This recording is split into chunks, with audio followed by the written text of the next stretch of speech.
Hello friends, ఎలా ఉన్నారు అందరూ? నేనైతే బాగున్నానండి. 2 రోజుల నుంచో, 3 రోజుల నుంచో తక్కువ వీడియో లెంత్ పెడుతున్నాను కదా! చాలామంది అడుగుతున్నారు, "అక్క అసలు ఆ వీడియో చూసినట్టే లేదు. ఓపెన్ చేయగానే అట్ట అయిపోతుందని." నాకైతే ఎంత హ్యాపీగా అనిపిస్తుందో తెలుసా? అంటే నా వ్లాగ్స్‌ని మీరు అంతగా ఇష్టపడుతున్నారని. కానీ మీరొక్కరే కాదండి, మిగతా వాళ్ళు కూడా నా వాళ్ళే కదా! సో, వాళ్ళకి నచ్చినట్టు కూడా పెట్టాలి కాబట్టి అదే చెప్తున్నాను. ఏమైనా స్పెషల్స్ ఉన్నాయనుకోండి, అప్పుడు ఖచ్చితంగా లాంగ్ వీడియో పెడతాను. ఏం స్పెషల్ లేవు, రొటీనే అన్నప్పుడు మాత్రం కొంచెం తక్కువగా క్లోజ్ చేస్తాను. ఎందుకంటే వాళ్ళు కూడా చూడాలి కదా! కొంతమందికి ఎలా ఉంటదంటే ఈ అంటే కొంచెము అంతసేపు అవసరమా అన్నట్టు ఫీల్ అవుతారు. మన ఛానల్‌ని అందరూ చూడాలనే నా ఉద్దేశము. అందుకనే ఏం స్పెషల్ లేనప్పుడు కొంచెం తక్కువ పెడతాను. ఏమైనా స్పెషల్స్ ఉంటే కొంచెం ఎక్కువ లెంత్ అనేది పెంచుతాను. అప్పుడు మీరు కూడా చూడాలనిపిస్తది. ఎవరైతే మన ఛానల్ బోర్ కొడుతుంది అని ఫీల్ అవుతున్నారో వాళ్ళు కూడా చూడాలనిపిస్తది. అయితే ఒక సిస్టర్ అడిగారండి. నాకైతే ఇది చూడండి, కల్లుప్పు వేస్తున్నాను. ఈ ఉప్పుకున్న స్టోరీ ఏంటి తెలుసా? 3 నెలల నుంచండి. అంటే ఉప్పు ఎక్కువ అవ్వదు కదా! అయితే ఒకేసారి 3 ప్యాకెట్లు, 4 ప్యాకెట్లు తెచ్చుకుంటే కనీసం దగ్గర దగ్గర ఒక 5 నెలల కన్నా ఎక్కువే వచ్చినట్టుంది. నాకు పెద్దగా గుర్తులేదు. డీమార్ట్‌కెళ్ళినప్పుడల్లా మా వారికి చెప్తాననమాట, "ఉప్పు ప్యాకెట్ తీసుకుందామా?" అంటే, "ఎందుకు, ఉప్పు ప్యాకెట్ కూడా ఇక్కడ బరువవుతది. మన ఇంటి దగ్గర తీసుకోవచ్చులే" అని చెప్పేసి తీసుకెళ్ళిపోతారనమాట. ఇంక కొనకుండా. అలా అని చెప్పేసి 3 నెలల నుంచి అలాగే తప్పించుకున్నారండి కొనకుండా. ఇప్పుడు ఉప్పు లేదు. ఇంట్లో కల్లుప్పు ఉంటది కదా! అంటే పిల్లలకి దిష్టి తీయటానికి ఎప్పటికైనా మేము బయటికెళ్తా ఉంటాం కదా! బయటే ఉంచి పిల్లల్ని దిష్టి తీసేసి అలా నీళ్ళలో కలిపేసి వంపేస్తాననమాట వాటర్ అనేది. ఆ కల్లుప్పున్నాయి. మళ్ళీ దిష్టి తీసిన ఉప్పుతో కర్రీ వండుతున్నారని అడక్కండి. అది పక్కన డబ్బాలో పెడతాను. అవసరం వచ్చినప్పుడు దేనికైనా వాడతాను. దిష్టికనే కాదు, కర్రీస్‌లోకైనా అప్పుడప్పుడు వాడతాను. అది దిష్టి తీసిన ఉప్పేం కాదు. మళ్ళీ మీరు అలా ఫీల్ అవుతారేమో. ఇప్పుడైతే నేను కర్రీ చేస్తున్నాను. ఈ కర్రీ వచ్చేసి చాలా రోజుల తర్వాత చేస్తున్నానండి. కోడిగుడ్డు పులుసు. నేనైతే ఇప్పటివరకు పెళ్ళైనప్పటి నుంచి చేయడం అనేది ఒకటోసారో, రెండోసారో 8 సంవత్సరాలయింది మ్యారేజ్ అయ్యి మాకు. సెకండ్ టైమో, థర్డ్ టైమో చేస్తున్నానండి అంతే. అంతే చెయ్యడం ఇష్టం లేక కాదు గానీ, ఎప్పుడు చూసినా ఇగుర్లు అవే వండుతాననమాట. ఇప్పుడొచ్చేసి పులుసు చేస్తున్నాను. కోడిగుడ్డు పులుసనమాట. పక్కనేమోని దోసలు వేసేస్తున్నాను. 4 పొయ్యి మీద 4 కూడా చాలా బిజీగా ఉన్నాయి. ఇంత 4 పొయ్యి మీద చేస్తున్నాను గాబట్టే తొందరగా వర్క్ వర్క్ అవుతుంది వంట వరకు. లేకపోతే అవ్వదు. ఈసారి పిల్లల్ని 7:15కి నిద్ర లేపేశానండి. చాలా హడావిడైపోతుందని చెప్పేసి 7:15 నిద్ర లేపితే పాపం లేచారు. ఫస్ట్ ఆయిల్ వేసేసాను. ఉల్లిపాయలు, పచ్చిమిరపకాయలు, కొంచెం జీలకర్ర, తర్వాతొచ్చేసి మనకి ఆవాలేం వేయలేదు. మెంతులేసాను. పులుసులోకి మెంతులు బావుంటాయి గదా! చింతపండు నానబెట్టి ఉంచుకున్నాను పక్కన. ఇది బాగా ఫ్రై అయిపోయిన తర్వాత ఉప్పు, పసుపు వేసేసి మగ్గపెట్టేసానండి. ఇక్కడ దోసలు కూడా అయిపోతున్నాయి. దోసలంటే ఇడ్లీ పిండితోనే పలచగా వేస్తున్నాననమాట. మా వారికి అలా వేస్తే నచ్చదు. కొంచెం దళసరిగా వేయాలి. ఆయనకి అట్టులాగా ఊతప్పం అంటారు కదా! అలా వేయాలి. పిల్లలకి పలచగా వేయాలి. నాకేదైనా ఒకటే. వాళ్ళు మిగిలిపోయింది ఏది మిగిలిపోయినా అదే తినేస్తాననమాట. అంతేనండి. మనకి ఒక్కసారి మ్యారేజ్ అయిందనుకోండి, పిల్లలు పుట్టిన తర్వాత కాంప్రమైజ్ అనేది ఆటోమేటిక్‌గా వచ్చేస్తది. నాకు మ్యారేజ్ కాకముందయితే నాకిలా ఉంటేనే తింటాను, నేనలా ఉంటేనే తింటానని పట్టుకున్నాను. కానీ పెళ్ళై ఇద్దరు పిల్లలు పుట్టిన తర్వాత మాత్రం వాళ్ళు మిగిలిపోయిందంతా నాకేనండి. నిజం చెప్తున్నాను. వాళ్ళు సగం తినేసి వదిలేస్తారు గదా! పాడే బుద్ధి కాదు. పిల్లలు తిన్నదే గదా! ఇంక నేను దాంట్లోనే తినేస్తాననమాట. ఇంకా ఏదన్నా ఉంటే అలాగా అడ్జస్ట్ అయిపోవటం అలవాటయిపోయింది. ఒక సిస్టర్ ఏమడిగారంటే, "అక్క, ఇంట్లో మీరు బడ్జెట్ ఎలా వేస్తారు ఏంటని" అడిగారు. ఇద్దరం కూడా ఖర్చు పెట్టేవాళ్ళం అయితే కాదండి. చెప్తున్నాను గదా! ఓపెన్‌గానే చెప్తున్నాను మీకు. నేను పెద్దగా ఫ్రెండ్స్‌తో తిరిగేటాలు, ఇది అది కొనేటాలు ఏముండదు. ఏం కొన్నా గూడా మీకు చూపిస్తాను గదా! చాలా తక్కువే. నేనైతే అంత ఫ్రెండ్స్‌తో బయటికెళ్ళి తిరగడాలయితే ఏమీ లేదు. ఫస్ట్ నుంచి, ఇప్పుడనే కాదు, చిన్నప్పటి నుంచి ఫ్రెండ్స్‌తో తిరగడం చాలా తక్కువ. నాకు లిమిటెడ్‌గా ఉంటారనమాట. నాకు నచ్చే ఫ్రెండ్స్ లిమిటెడ్‌గా ఉంటారు. వాళ్ళతోనే ఎక్కువ ఫ్రెండ్‌షిప్ చేస్తాను. వాళ్ళతోనే తిరుగుతాను తప్ప అందరితోనూ కలివిడిగా వెళ్ళిపోయే అలవాటు లేదు నాకు. నా మనసుకు నచ్చితేనే నేను వాళ్ళతో ఎక్కువ క్లోజ్‌గా ఉంటాను. నచ్చకపోతే ఇంకా బాగున్నావా అంటే బాగున్నావా అంతవరకే ఉంటాను. ఇప్పుడు సబ్స్క్రైబర్స్‌లో కూడా అంతేనండి. నా ఫేస్‌ని నన్ను టార్గెట్ చేస్తే మాత్రం వాళ్ళ మొహాలు కూడా చూడననమాట. ఎందుకు, మీకు కావాల్సింది మొహంతో పనే ఉంది. నాకదే చిరాకొస్తది. ఎందుకో అర్థం కాదు. అసలు ఎందుకు చూస్తారో ఏంటో ఫేస్ అన్నట్టు. ఫేస్ చూసి ఫ్రెండ్‌షిప్ చేసేవాళ్ళు కూడా ఉన్నారండి ఈ రోజుల్లో. సర్లేండి, అది పక్కన పెట్టేద్దాం ఆ టాపిక్ గురించయితేని. అయితే ఇద్దరం ఎక్కువ ఖర్చు పెట్టాం. ఆయన కూడా ఏం బ్యాడ్ హ్యాబిట్స్ ఏమి లేవులెండి. ఇంకా ఫ్రెండ్స్‌తో తిరగడాలు అవి కూడా ఏమి లేవు. ఇద్దరికీ ఏం మంచి మరీ ఎక్కువ ఓవర్‌గా ఏమి లేవు. అయితే నా నాదే పెత్తనం ఉండాలని ఏమీ లేదండి. నాకు ఇలాగ టైలరింగ్ మీద ఇచ్చిన డబ్బులుంటాయి గదా! దాంతో నా ఖర్చులు, పిల్లల ఖర్చులు, ఇంకా మెటీరియల్స్ ఖర్చులు ఎళ్ళిపోతాయండి. ఏమి అంత ఇదిగా దాచుకునేంత ఏమి లేవు. నేనేం కొనుక్కోవాలన్నా టైలరింగ్ మీద వచ్చిన డబ్బులతోనే కొంటాను. పిల్లలకి ఏం కొనాలన్నా అదే కొంటాను. ఇంకొచ్చేసి టైలరింగ్ మీద పెట్టుబడి కూడా దాంతోనే తీస్తాననమాట. దారాలకైనా, హుక్స్‌లకైనా దేనికైనా దాంట్లోంచి. అక్కడికక్కడ అయిపోతుందింక. ఇంకా ఈ మధ్యన యూట్యూబ్ దయ వల్ల కొంచెం ఎంతో కొంత డబ్బులనేవి కనిపిస్తున్నాయి. నెలకు కనీసం ఒక 10,000 వస్తాయి గదా! ఖచ్చితంగా వస్తాయండి. 10,000 అయితే పక్కా. ఇంక మీరు ఆలోచించక్కర్లేదనమాట ప్రతి నెల. అంటే దేని మీద? వ్లాగ్ ఛానెల్ మీద కాదు. వ్లాగ్ ఛానెల్ మీద 3,000 వస్తాయి నెలకి. ఇంత కష్టపడి పెట్టినా నెలకి 3,000 వస్తాయి. ఎందుకంటే వ్యూస్ మనకి 3,000, 4,000 వ్యూస్ ఉన్నాయి కదా! ప్రతి వ్యూ 15,000 ఎళ్ళిందనుకోండి. అంటే ప్రతి వీడియో ప్రతి 30 రోజులు అంటే 30 వీడియోలు ఒక్కొక్క వీడియో 15,000 మంది చూస్తే నాకొక 8,000, 9,000 వస్తదనమాట. కానీ మన ప్రతి వీడియో 3,000 మంది, 4,000 మంది చూస్తున్నారంటే ఖచ్చితంగా 3,000 కంటే ఎక్కువ రాదు నాకు. అయితే లాస్ట్ మంత్ అయితే 2,900 ఎంతో వచ్చింది. అంటే మనకి అకౌంట్‌లోకి రాదు. ఆహ్, మనకి స్టిచ్చింగ్ ఛానల్‌లోకి వెళ్ళిపోతదనమాట డబ్బులు. అవన్నీ కలిపేసేస్తారు. స్టిచ్చింగ్ ఛానల్ మీద ఒక 8,000 అని వస్తదండి. గ్యారంటీగా 8,000 గ్యారంటీగా వస్తది. ఎందుకంటే నేను రోజు వ్యూస్ పెడతాను. ఆ వ్యూస్ కూడా 4,000 మంది, 3,000 మంది, 7,000 మంది, మహా అంటే 10,000 మంది, 15,000 మంది ఇంకా బావుంటే ఒక 12,000 మంది చూస్తారనమాట. అంతే. ఇంక అంతకు మించి చూడరు. ఇవన్నీ కలిపి నాకు 10,000 వస్తాయనమాట. ఈ 10,000 అనేవి అకౌంట్‌లో పడతాయి కదా! అలాగే ఉంటది. బెల్లం ముక్కేసాను దీంట్లో. ఆ 10,000 అలాగే ఉంటాయి కదా అకౌంట్‌లో. మా వారు అవసరమైనప్పుడు తీసుకుంటారనమాట. ఏదైనా సడెన్‌గా ఖర్చొచ్చినా మొన్న ఊరు వెళ్లారా 10,000 అయినియండి.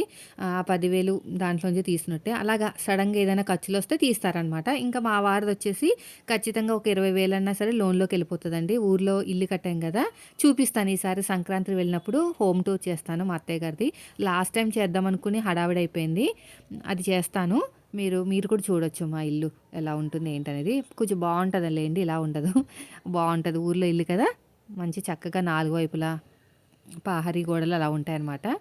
ఖర్చులెళ్ళిపోతాయి. ఇంకా తెలిసిందే గదా! పిల్లలకి స్కూల్ ఫీజులు, ఇంకా ఏదో ఒక ఖర్చులన్నీ ఉంటానే ఉంటాయి. ఎంతొచ్చినా సరిపోదండి. వచ్చిన జీతం వచ్చినట్టే అయిపోతదనమాట.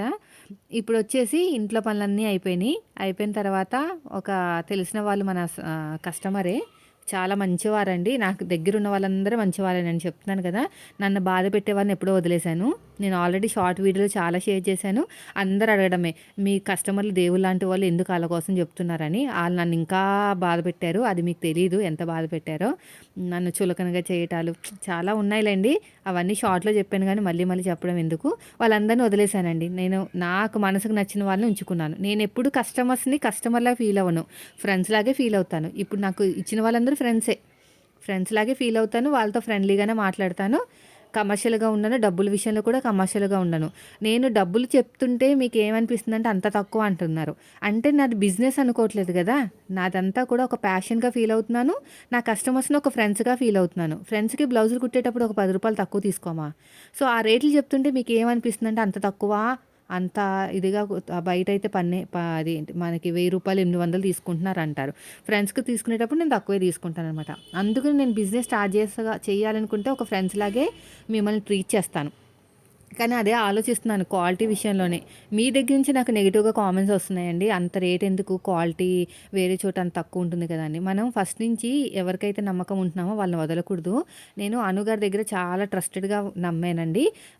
మనకి ఏది కావాలన్నా ఒక ఫ్రెండ్ లాగే ఫీల్ అవుతున్నాను. ఫ్రెండ్ దగ్గర బిజినెస్ లాగే చేస్తున్నాను తప్ప వాళ్ళ ఒక పేజ్ ఉన్నట్టు నేను ఎప్పుడు ఫీల్ అవ్వలేదు.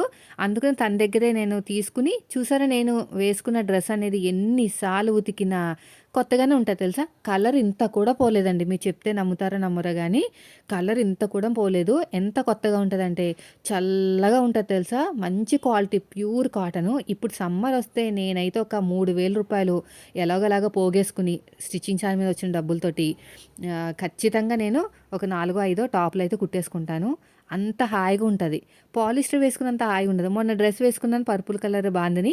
అది బావుంది గానీ, అది పాలిస్టర్ కదా! అంత కన్వీనియంట్‌గా ఉండదు గానీ, అది చాలా తేలిగ్గా ఉండి అందంగా కనిపించాను దాంట్లో చెప్పాలంటే ఒక రకంగా. అందరూ అడగడమే, "నువ్వు ఇంత అందంగున్నావో దీంట్లో మంచిగా సన్నగా నాజూగ్గా" అంటే ఇప్పుడు కూడా సన్నగానే ఉన్నాను. కానీ అందంగా కనిపించానంట. ఎప్పుడు అదే వేసుకోవచ్చు కదా! అంటే అలాంటిగా ఫ్రాక్‌లు కుట్టుకొని వేసుకోవచ్చు కదా! ఈ టాప్స్ వేసుకోకుండా అని అడుగుతున్నారు. వస్తదండి టైమొస్తది ప్రతి దానికి. దీనికి కూడా టైం రావాలక్క అంటున్నారా?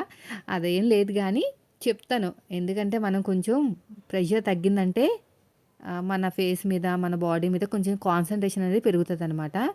ఆహ్, ఉంటదండి రోజులు మంచి రోజులు వస్తాయి.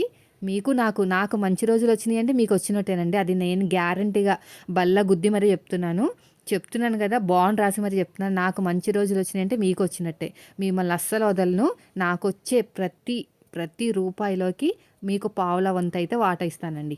నేను ఎంతైతే కష్టపడుతున్నానో మీరు కూడా కష్టపడినట్టే తెలుసా? నేను ఇప్పుడు 4000 మంది చూస్తున్నారు. వాళ్ళని అస్సలు వదలను.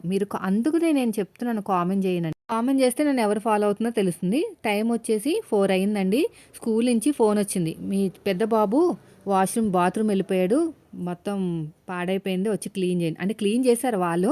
బట్టలు తీసుకురమ్మని. వెళ్ళి మళ్ళీ అక్కడ బట్టలు వాడికి మార్చి, బట్టలు తెచ్చి, ఉతికి, పైన ఆరేసి అంటే అర్జెంట్‌గా వచ్చేసిందంటండి పాపం. అర్జెంటుగా బాత్రూమ్ అదే లెట్రిన్ వచ్చేసిందంట. అదంతా చేసేసుకున్నాడు. క్లీన్ చేసి ఇంటికి తీసుకొచ్చి స్నానం చేయించి, శుభ్రంగా వేడి నీళ్ళు పెట్టి స్నానం చేయించి, అవన్నీ చేసేసరికి నీరసం వచ్చింది. పిల్లలు వాళ్ళు తింటా ఉన్నారు. ఆకలేస్తుందంటే బ్రెడ్ ఆమ్లెట్ ఏసాను. అర్జెంట్‌గా వచ్చేసిందంట. టీచర్‌తో చెప్పొచ్చు కదమ్మా! బాత్రూమ్‌కి వెళ్ళొచ్చు కదా! ఎందుకు అలా చేసేసుకున్నావంటే, అర్జెంట్ వచ్చేసిందమ్మా ఆపుకోలేకపోయానన్నారు. సరే అని చెప్పేసి నేను కూడా ఏమనలేదు. పిల్లలు కదా పాపం తట్టుకోలేకపోయారనమాట. అంటే ఆపుకోలేకపోయారు. ఇంకా ఫోనొచ్చింది స్కూల్ నుంచి. డ్రెస్ లేదంట. క్లీన్ చేశారు వాళ్ళు. డ్రెస్ లేదు తీసుకురండి అంటే ఎళ్ళి డ్రెస్ ఇచ్చేసి, ఆ బట్టలు తెచ్చి ఉతికేసి వేడి నీళ్ళలో పెట్టి ఉతికి పైన ఆరేసి, మళ్ళీ స్కూల్‌కెళ్ళి పిల్లల్ని తీసుకొచ్చి పెద్ద బాబుకి స్నానం చేపించి కూర్చోబెట్టాను. ఇది లంగాలండి. చెప్పాను కదా! బాగా దగ్గర వాళ్ళు ఇచ్చారని. హైట్ అయితే తగ్గించాలి. కటింగ్ చేయొద్దు అని చెప్పారనమాట. నేను కూడా చేయనని చెప్పాను. కటింగ్ చేస్తే సింక్ అయిందంటే ఇప్పడానికి ఉండదు. ఎంతంటే మనకి ఒక 2 ఇంచులంతా ఫోల్డ్ చేసి కుట్టేసానండి. మన స్టిచ్చింగ్ వీడియోలో పెడతాను. ఇక్కడ ఏం పెట్టను. నేనేం స్టిచ్చింగ్ చూపించను. ఇదంతా కూడా వ్లాగ్సే ఉండాలి. ఇంకా ఫోల్డ్ చేసేసి పక్కన పెట్టేస్తాను. మనకైతే బ్లౌజులు చాలా వచ్చేసినాయండి. అందరూ దగ్గర వాళ్ళే, అందరూ మంచి వాళ్ళే. సో, నేనైతే వదలను. ఇప్పుడొచ్చేసి ఇదిగోండి. ఈ బ్లౌజు వర్క్ బ్లౌజ్ అండి. ఈ వర్క్ బ్లౌజు మనం ఇప్పుడు కట్ చేసి కుట్టాలనమాట. అంటే ఒక 2 రోజులు టైం ఇచ్చారు. కానీ మనం ఒక రోజు ముందులోనే కుట్టేస్తే టెన్షన్ అనేది ఉండదు. ఇది ఎలా కుట్టాలి ఏంటనేది నేను ఖచ్చితంగా వీడియో కటింగు, స్టిచ్చింగ్ 2 పెడతాను. ఇది అయిపోయిన తర్వాత దీనికి సంబంధించిన లైనింగ్ ఉందండి. లైనింగ్ కూడా తడిపి ఆరబెట్టేసుకుని 6:45 అవుతుంది. లైనింగ్ 1 మీటర్ తీసేసుకున్నాను. అదే రెడ్ కలర్ ఉంది ఇంట్లోనే. రెడ్డు, బ్లాకు, బ్లూ అలాంటి రన్నింగ్ కలర్స్ ఉంటాయన్నమాట. అస్తమానం బయటికెళ్ళకుండా ఇంతింత తాడులు తీసేసుకుని 10 మీటర్లు పక్కన పెట్టుకుంటానండి.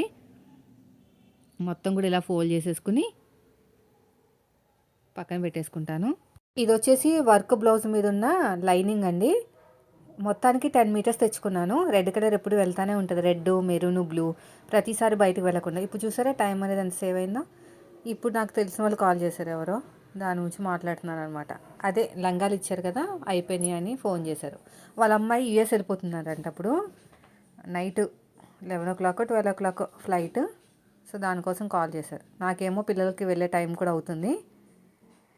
ఇదిగోండి ఇవన్నీ కూడా లైనింగ్లు తడిపేసుకుని ఆరబెట్టుకుంటే కొంచెం తొందరగా ఎప్పుడైనా కటింగ్ చేసుకుంటే వీలుగా ఉంటుంది. అందుకని అవన్నీ ఫోల్డింగ్ చేసుకుని పక్కన పెట్టేసుకుంటున్నాను. ఉన్నాయండి 3, 4 బ్లౌజులు అర్జెంట్ బ్లౌజులు ఉన్నాయి. కుట్టేసుకోవాలి. ఇంకో ఈ వ్లాగ్స్ అవన్నీ తీస్తూ ఉంటే టైం అనేది అయిపోతుందనమాట. అసలు ఎలా టైం అయిపోతుందో కూడా తెలియట్లేదండి. పిల్లలు వెళ్ళేసరికి ఇంట్లో పనులయ్యేసరికి 10:30 అవుతుంది కదా. ఇంకా పరిగెడతానే ఉంటుంది టైము. ఇదిగో ఈరోజైతే ఇంకా మళ్ళీ స్కూల్కి వెళ్ళాను కదా మధ్యలో పెద్ద బాబు కోసం అక్కడ టైం అనేది అయిందనమాట. సో బ్లౌజ్ కట్ చేసి పెట్టుకున్నాను. ఇదండి ఈరోజు వ్లాగ్. నచ్చితే లైక్ చేయండి. Thank you.